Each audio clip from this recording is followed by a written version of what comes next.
உட்கார்ந்து கிட்டத்தட்ட 1.5 வருடங்கள் அந்த ஆராய்ச்சியில் ஈடுபட்டு ஆராய்ச்சி பண்ணிருக்கிறார். தம்பி, திருக்குறள்ல தலைப்புகள் நீங்களாக மொத்தம் எத்தனை எழுத்துக்கள் பயன்படுத்தப்பட்டிருக்கிறது? 40,900 எழுத்துக்கள். இவற்றில் உயிர் எழுத்துக்கள் எவ்வளவு? 3074. ஆயுத எழுத்துக்கள் எவ்வளவு? 50. மெய் எழுத்துக்கள் எவ்வளவு? 12,729.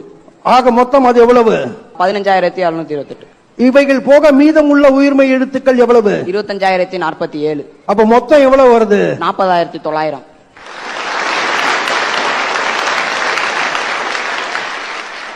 உயிரெழுத்துக்களில் அதிகமாக வரும் எழுத்து எது? ஆ 802 முறை வந்துள்ளது. 802 முறை. ரைட்.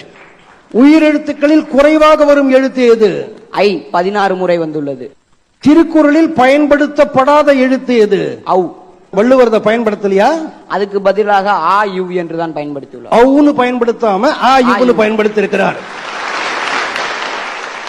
மெய் எழுத்துக்களில் அதிகமாக வரும் எழுத்து எது? 2 சுழியின் 2062 முறை வந்துள்ளது. மெய் எழுத்துக்களில் குறைவாக வரும் எழுத்து எது? யு 37 முறை வந்துள்ளது. குறள்களிலேயே மிகவும் பெரிய குறள் எதில் இருக்கிறது?